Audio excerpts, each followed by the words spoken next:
Hey, welcome back to another episode of Real Conversation. I'm your host, Nicole Jones, And I'm Quana Terry. and we would like to thank you guys for joining us here tonight and letting you know that this is the space where we talk about real relationships, real pain, real growth without judgment, but with honesty. That's Let's not right. transparency. We love the transparency over here. Absolutely. That's where you find true healing is just by being honest, being transparent, and giving yourself a little bit of grace as you go through certain trials and tribulations. But thank you so much for that intro, Nicole. It is cold outside. We had a couple of snowstorms, and the weather has been crazy, and the temperatures have been below, zero. And it's literally freezing outside. But, we're warm, we're in the house, and that is a blessing in itself. Absolutely. I mean, it's not that cold here, but it is cold. Okay, Yeah. it's colder than I expected. I can imagine. Yeah. I think a lot of the southern states are like, what is going on? I think even parts of Florida is actually, really cold, and they're getting ice and snow. And I tell you, it's taking a lot of people. It's actually surprising them, I should say.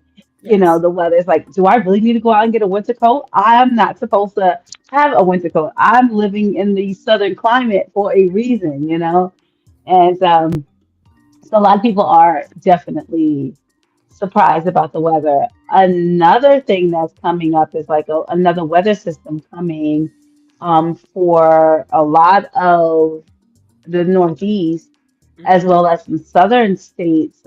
There's like a winter storm Giana coming in, and they're thinking it's going to be like what they call it, like a bomb cyclone or something like that. And I'm Hmm. like, what? And I remember the last bomb cyclone we had. I live in the mountains, of course, of Pennsylvania, and the last bomb cyclone I had, well, that was here was like, can you see me well, Nicole? You good? Yeah, I can see you. Oh, okay. The last bomb cyclone was like 2018 or something like that.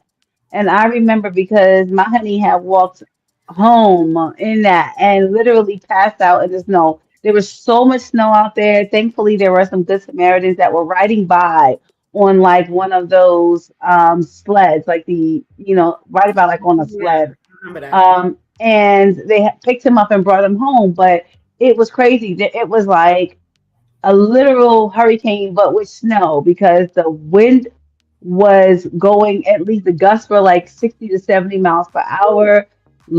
Power lines were down. It was just a mess. And I believe we were without power for like 7 days here in the Pocono Mountains. So listen, if this is going to be like that, I'm going to be devastated because I don't think that we're equipped. And there's a shortage of salt out there because everyone is getting salt. Everyone's getting the snow. So Oh, I got a notice from my homeowners association that there's a shortage of salt and to be patient with them. I'm like, you have got to be kidding me. But it is what it is. Are you getting snow in Georgia? yes, they said this weekend actually. They said this weekend Wow. they're getting snow, and last weekend we received ice, right? We had ice, and it wasn't that bad. It wasn't as bad as I expected it to be. But I didn't have to go to work on Monday, so that was thank you God for that one. But yeah, this weekend we're supposed to get it. It says 21%, but everybody that I came in contact with today is talking about it, so it must be really bad.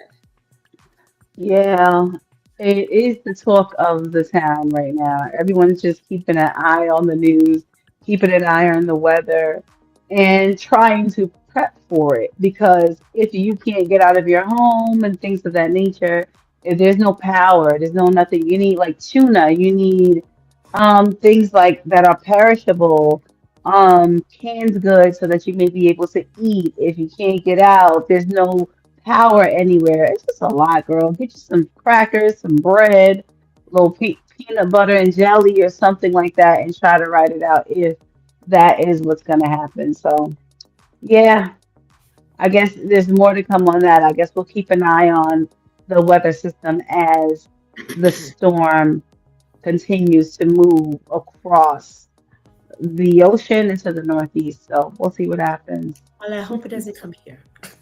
I know. How about that? Listen, I'm hoping it doesn't come here. Like, leave Pennsylvania out of it. Like, skip us. Because it says something like Virginia, Maryland. I'm like, good, you do that and go straight to New Jersey. Don't come to PA.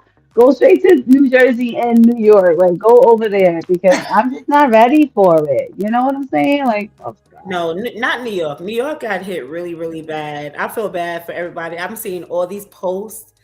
Everybody shoveling out their snow, their cars. It's taking hours to They'll be shovel. all right. And sanitation is pushing it right back. I think they need to get on board with like Canada. Okay, Canada picks up the snow and puts it in the truck as if they're picking up garbage. So start collecting the snow and stop pushing it on people's cars because you could actually have a heart attack just from shoveling your snow. You know what I mean? Shoveling the car out. You can get a heart attack from that. And many people have. That last snowstorm that we had here in Pennsylvania, four people, from what I understand, in a county adjacent to mine passed away, all because of the stress on their heart whilst shoveling snow. So it does happen. And these were older adults, of course, they were between the ages of 60 and 85.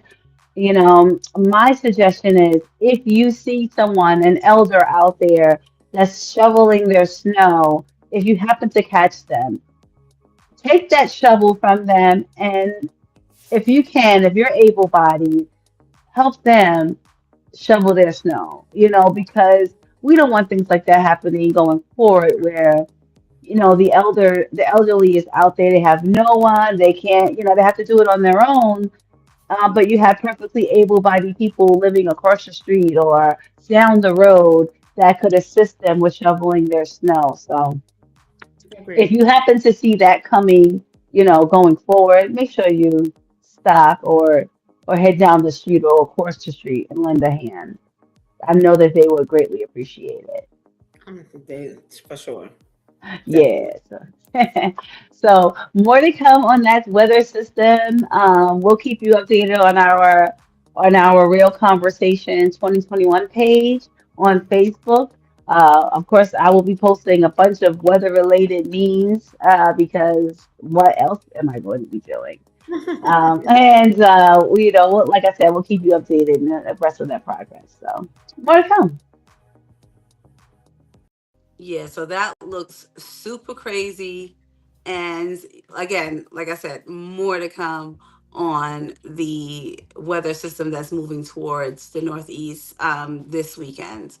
Um, the other thing that we had to talk about, Nicole, and we spoke about this a number of times, where, and if you could just bear with me, where we talk about being betrayed by our partners or even by friends, and allowing ourselves to forgive those people that have betrayed us or that we feel have betrayed us, right?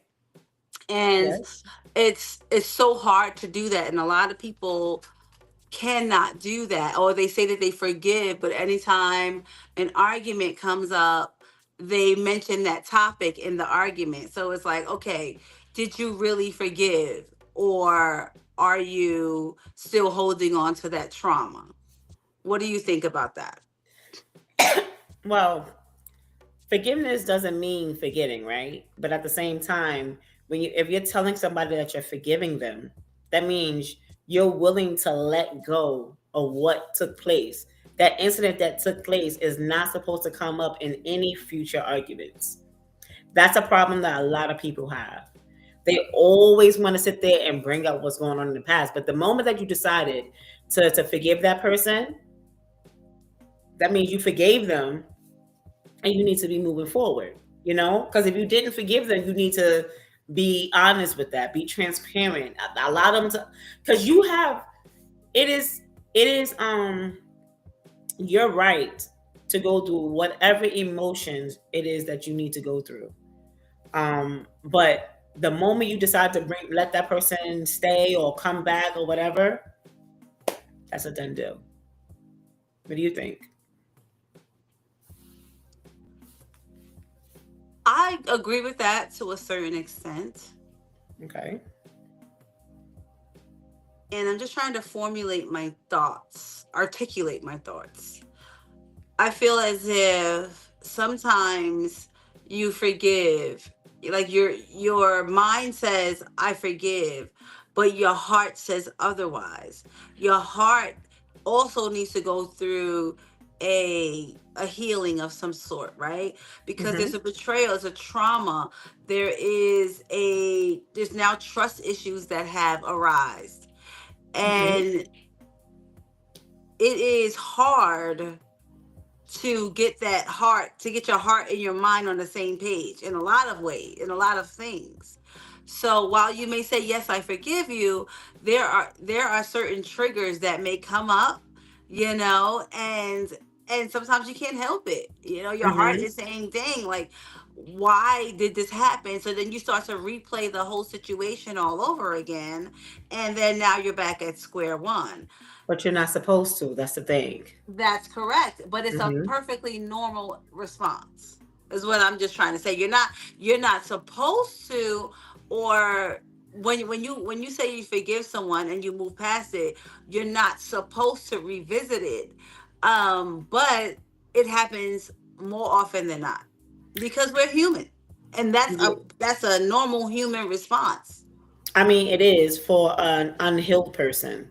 So because this is my thing, you're supposed to go through every emotion you're supposed to go through before you allow that person to come back, before you forgive that person. In order to get past it, right?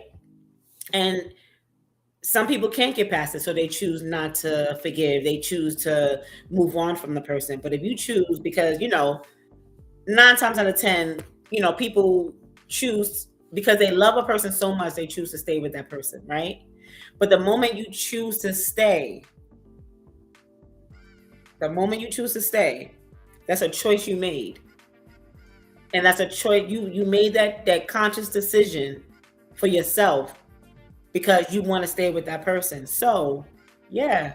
Um if your person cheated on you and you knew about it, or you found out, I should say, you found out about it, right? You confronted that person about it. Um, you deal with the emotions. You decide to bring them back.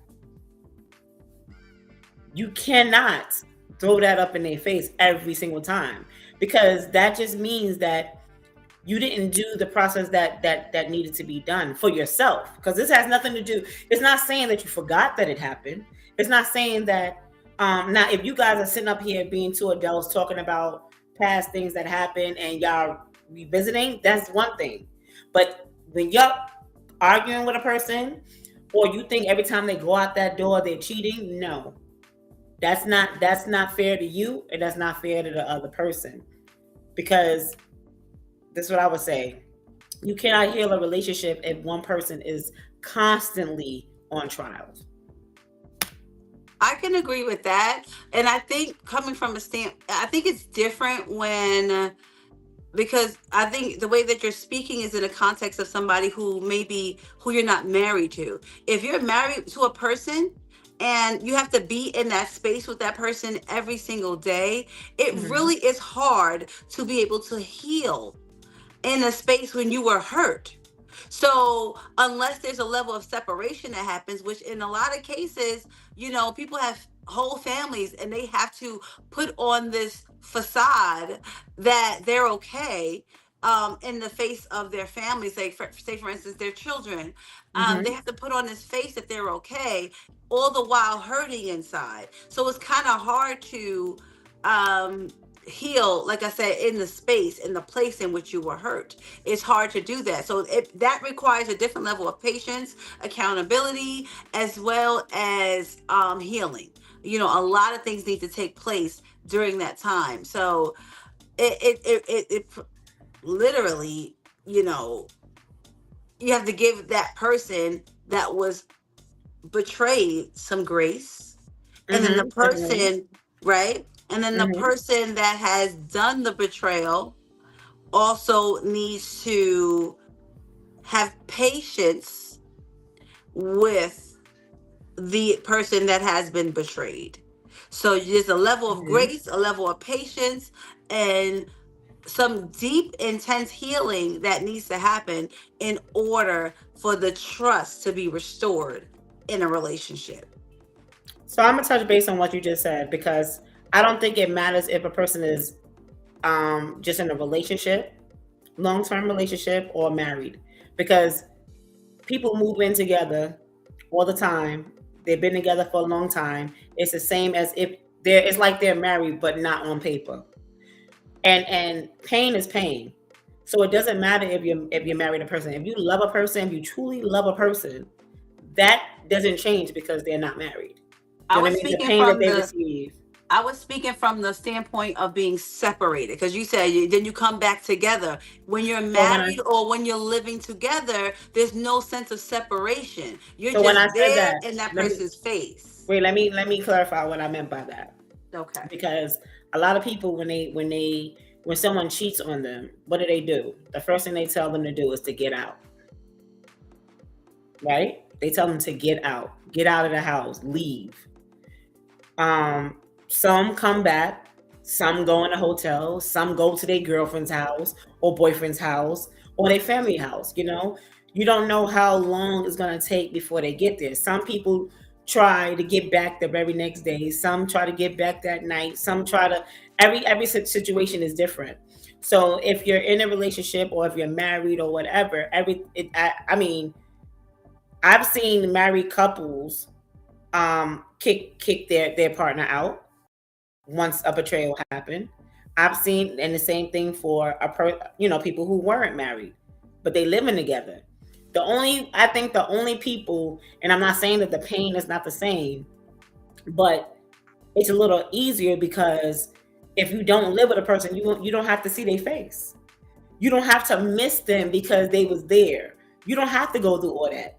You just move on. Your day to day doesn't change because that person didn't live with you. But if a person lives with you, you guys reside in a home, and someone does leave because you kicked them out, or they mad at you and they leave. There's an empty space, and you have to deal with what took place a little harder, a little more than if you didn't live with them. I was just saying, I don't think that the marriage part of it matters if you have a ring on your finger or not. If you living together, across the board, living together across the board, and that person, you kick that person out because they cheated. You found out that Well, they cheated. That's what absolutely. I'm saying. And my intent was not to make one thing better than the other, or put Oh yeah, it, yeah, I know. it's more so, I'm speaking from the context in which you said you didn't clarify, so I I just took that didn't. and ran with it. So now you clarify, so we're good Mhm. there. I think that when emotional, like true emotional reconciliation needs to Mhm. happen, that healing needs to happen before anything can actually go to the next page, because some people want to just turn the page. Okay, let's sweep it underneath the rug, especially the person that has done the betrayal. That person always wants to be like, okay, well, how long is it going to take? There's a level of patience that needs to happen, because listen, you weren't the one that was cheated on. You weren't the one that, was betrayed in this. Right. And you have to give that person a level of grace, of course, and as well as patience to be able to deal with what just happened. Especially if it came out of nowhere, right? Oh right. You know, that person's going to be struggling with the pain and the mistrust and everything else, all the feels. You know how it is. All the And they feels don't that you understand that. feel. Huh? A lot of people don't get that too. The people who are the cheaters don't get that part. The cheaters don't understand the scars that they just cause this person to have. There's a Yeah. lot of scars that come with being cheated on. There's a lot of, because the first thing you do is you blame yourself.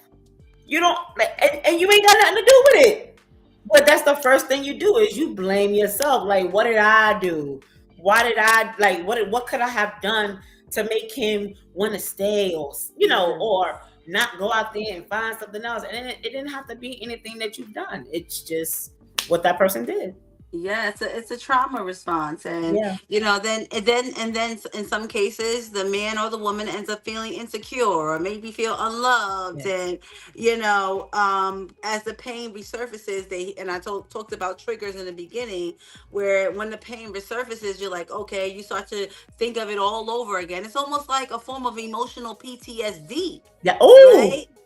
yes. Like it's just Yes. like that. It's like, oh my gosh. So then it there's certain triggers and certain behaviors that come back up, and then you're back at square one trying to figure it out. So it in that it's going to take a lot of therapy, a lot of patience, a lot of what did I say before? A lot of patience, a lot of trust, just a lot of understanding as well, in order for you both to get past this, because betrayals can make or break any type of relationship, whether Mhm. romantic or platonic. Yes. It can make or break that. So, and what I want people to do is also be prepared to sever the tie, Hmm. because you can sever the tie physically, but you may not sever the tie emotionally. And then that baggage travels with you into every single relationship. And you're trying to figure Until out you stop why it. Until you until don't you allow stop that it, to right? happen. But I also want Exactly. to say this because Shaquana said get counseling. So for those of you, I think counseling is great, but for those of you who don't get counseling, right? The next thing that you can do is write journals, but because you need to get it out. You need to be able to get it out. You don't have to always talk to somebody, but you definitely need to get it out of your system. Write that down, reread it later on so you can see, your journey and how you're able to how you grew from the situation. Yeah. But because the moment you keep it bottled inside, it's gonna take so long for you to heal from that. Yeah, for sure. Yeah. And, counseling and, of course, journaling are one of the many ways that you can release hurt and pain and trauma caused by, relationships or betrayals. There's so many different ways that you can be able to do that. So it's best that you find what's best for you, how you heal in the space that you can heal, and in the way that you need to heal for you, so that you can get past it. And accepting that certain things happens, and sometimes accepting that there may not be any closure, because you may not even understand why someone has done you wrong. You may not even understand that, but also accepting that, hey, listen, I may not understand this, but I'm going to accept it and move forward. And I think it's necessary for personal healing, personal growth, and for other things, So it's a lot going on with that. But while you're giving grace, also receiving grace, make sure that you are loving on yourself, taking the time that you need to make sure that you are the best version of yourself, even after the betrayal. And I recommend just being patient, giving yourself, again, some grace, and move forward if you can. So, what Yeah. else is that in, Nicole? What else you got? Well, I mean, it's very important to also, have them boundaries, set those boundaries. It's very Mhm. important. Boundaries are not disrespectful. They're very necessary for growth. So, you really need to set those boundaries just to, get yourself, ahead of this. Because Correct. it, when you're the one that's cheated on, like the other person keeps going. You're the one that becomes stagnant because you end up being stuck in that moment, and you need to get yourself out of that. You know? Yeah, for sure. Yeah. Um, and another thing, a little tidbit I want to add is nobody expects you to be an emotional punching bag. Okay. If this is repeated behavior, okay, whatever the betrayal is, it now becomes emotional abuse. Mm. And with that, you can always speak to someone else to determine whether or not that relationship is reconcilable. Mm-hmm. You don't have to stand up for someone constantly putting you through that emotional roller coaster, beating you down emotionally and sometimes physically as well as spiritually.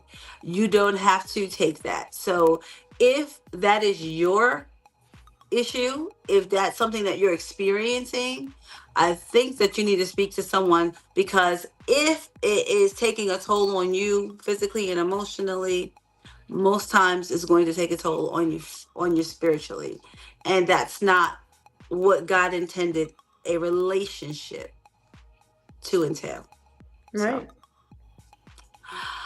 all right, well, that is all we have for you tonight. Nicole, we are here. We are going to be here every Thursday night at 8 p.m. Eastern Standard Time. Please like, share, and subscribe. We are here on YouTube at real_convos_podcast. And we're also on Facebook. Where can they find us, Nicole? At Real Conversations 2021. Okay, well, thank you all so much for watching. Stay warm and God bless.